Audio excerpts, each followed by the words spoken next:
pinakamakamandag na hayop sa buong mundo.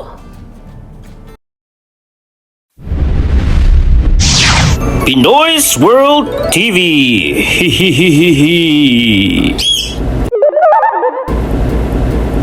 Number 15. Male Platypus. Mukha siyang cute na pinaghalo-halong pato, beaver at otter.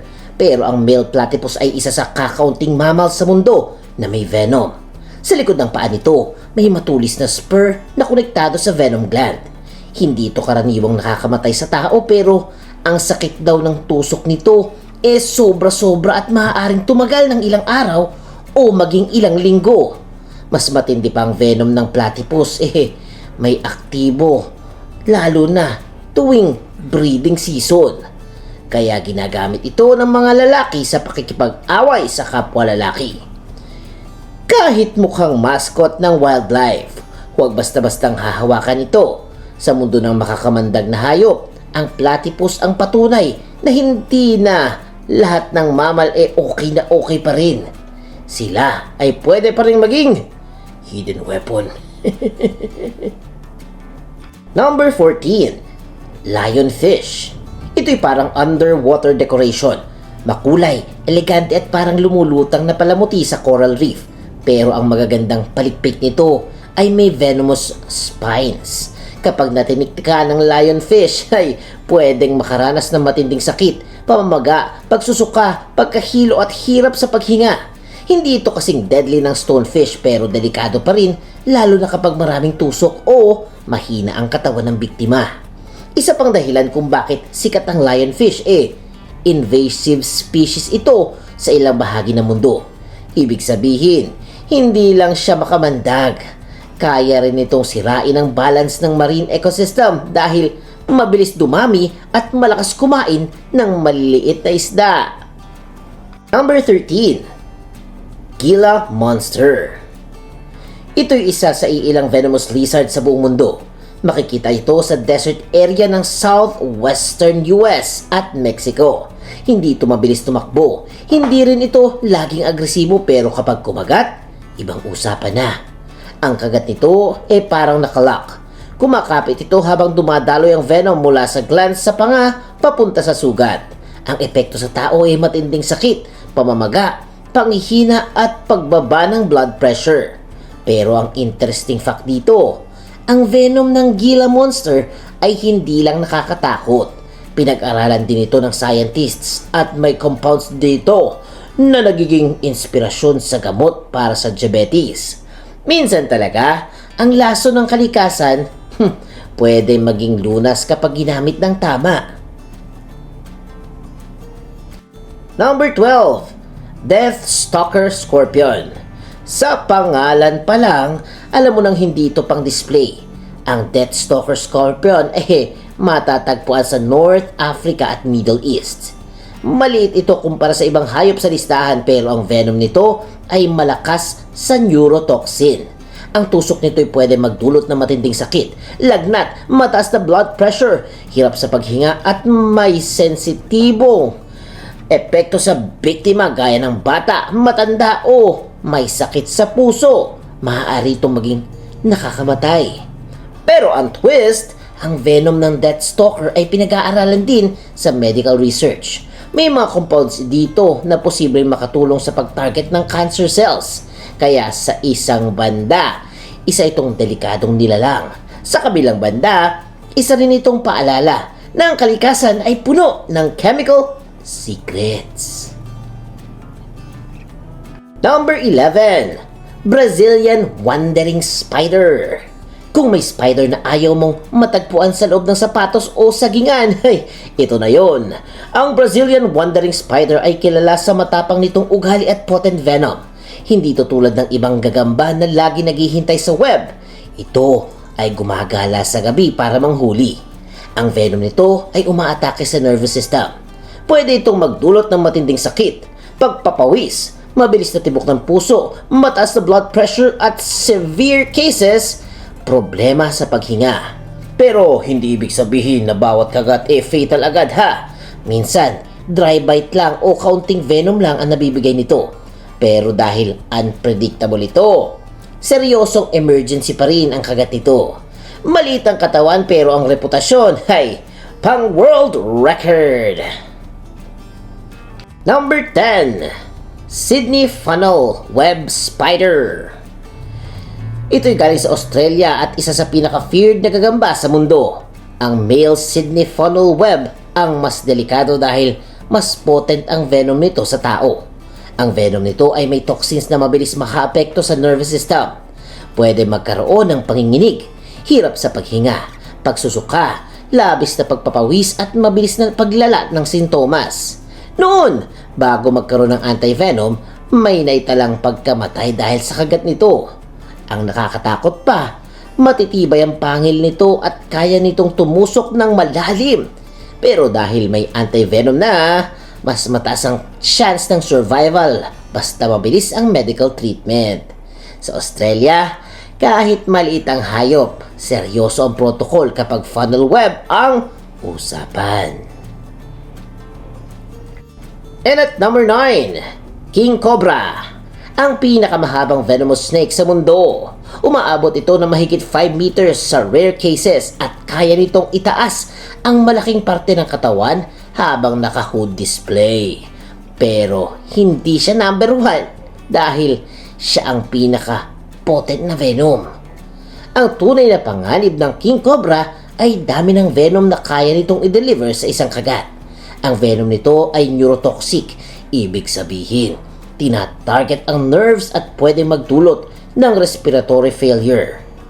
Isa pang unique fact, ang scientific name nito ay Ophiophagous hana at ang ibig sabihin ng Ophiophagous ay snake eater. Oo, kumakain siya ng ibang ahas kasama ng venomous snakes. Kaya kung hari ang usapan, bagay na bagay ang pangalan ng King Cobra. Number 8. Black Mamba. Ito ay hindi itim sa labas. Kadalasan gray, brown or olive ang kulay nito. Ang black ay galing sa maitim na loob ng bibig nito na pinapakita kapag nanganganib. Isa ito sa pinakamabilis na ahas sa mundo at isa sa kinakatakutan sa South Africa. Ang venom nito ay mabilis umaksyon dahil neurotoxic ito. Kapag walang agarang gamot, ang kagat ay maaaring magdulot ng paralysis at respiratory failure. Pero mahalagang sabihin ito, hindi ito naghahanap ng tao para umatake. Kadalasan, iiwas ito. Pero kapag na-corner, mabilis, maalerto at pwedeng mag-strike ng paulit-ulit. Kaya sa wildlife rule, simple lang, huwag lapitan, huwag guluhin at huwag subukang maging bida-bida. Number 7. Saw-scaled viper. Hindi siya kasing laki ng King Cobra pero ang usapang human danger, ang saw-scaled viper ay isa sa pinakaseryosong ahas sa mundo. Matatagpuan ito sa parts ng Africa, Middle East at South Asia. Ang pangalan nito ay galing sa rough scales na kapag kinuskus niya sa isa't isa, gumagawa ng parang sizzling o rasping sound bilang warning. Maliit man ito, mabilis itong mag-strike at madalas nasa dry rock areas o malapit sa lugar na may tao. Ang venom nito ay nakakaapekto sa dugo.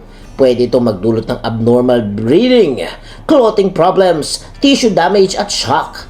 Kaya ang delikado rito ay hindi lang potency, kundi ang dami ng possible encounters sa tao, lalo na sa rural areas. Number 6. Sea snakes. Ito'y kabilang sa mga pinakamalalakas na venom sa mundo ng ahas. Ilan sa kanila, gaya ng beaked sea snake at iba pang species sa Indo-Pacific ay may venom na highly potent.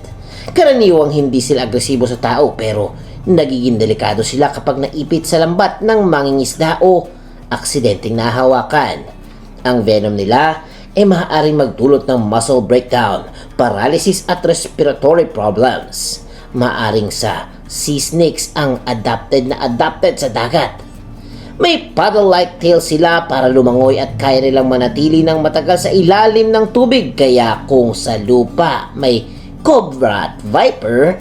Sa dagat naman, may silent swimmers na may venom na pang seryosong emergency. Number 5. Reef stonefish. Kung may isdang mukhang bato pero may laso na parang sumpa, itong reef stonefish, tinuturing ito bilang pinaka-venomous fish sa buong mundo. Ang problema, sobrang galing nito mag-camouflage. Madalas nakatago sa buhangin, bato o coral rubble. Meron nitong 13 na matitigas na dorsal spines na maaaring mag-inject ng venom kapag naapakan o nahawakan.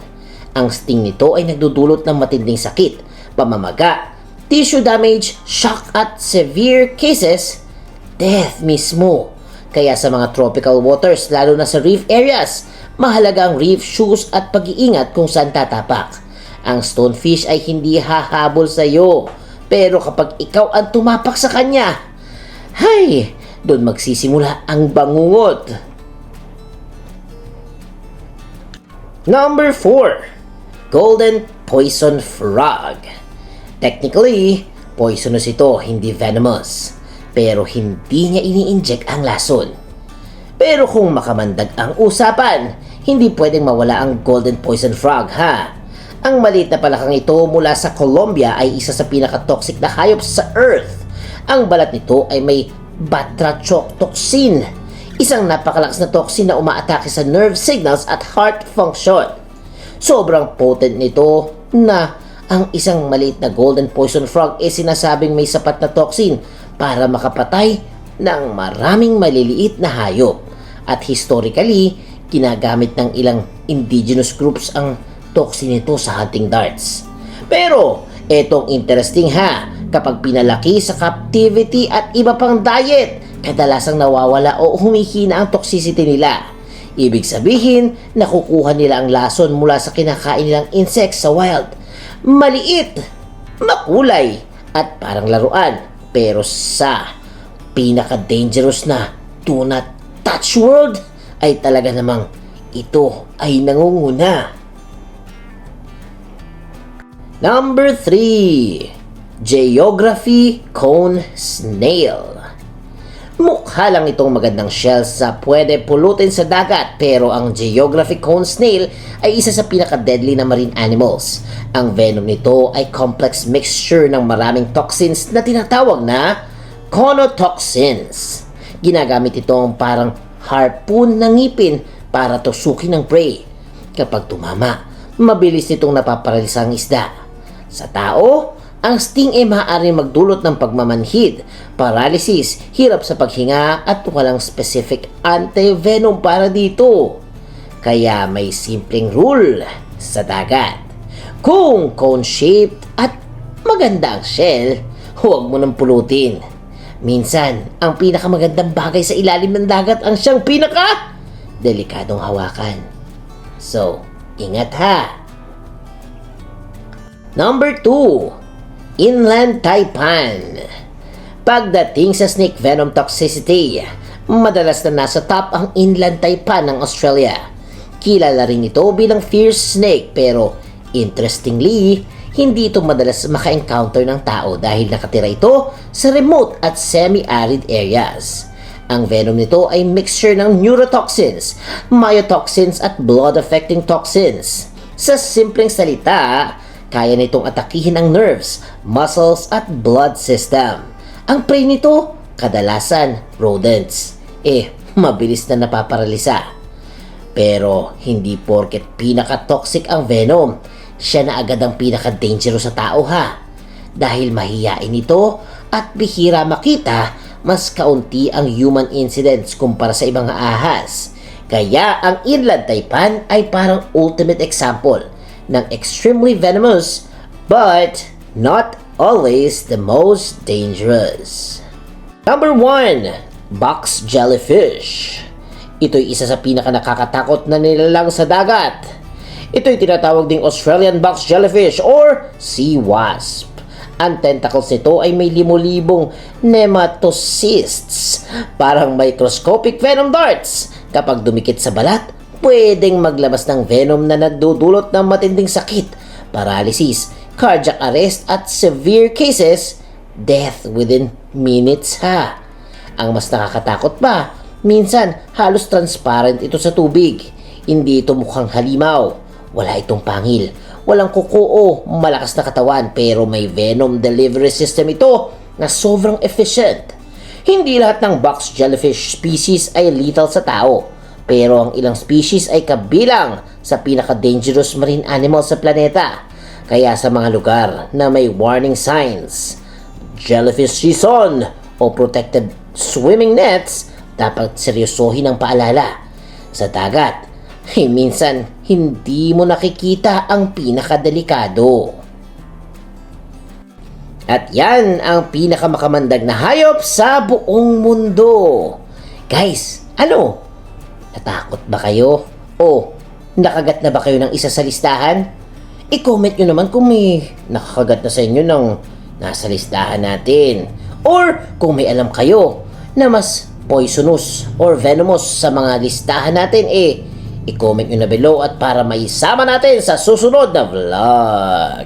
At kung nagustuhan nyo ang video natin for today, please like, comment, share at subscribe sa ating maliit na channel. Kasi may Pinoy dyan, may Pinoy doon, may Pinoy dito. At syempre, may Pinoy's World TV. Mag-subscribe, like, share, and comment na lang ha. Goodbye guys!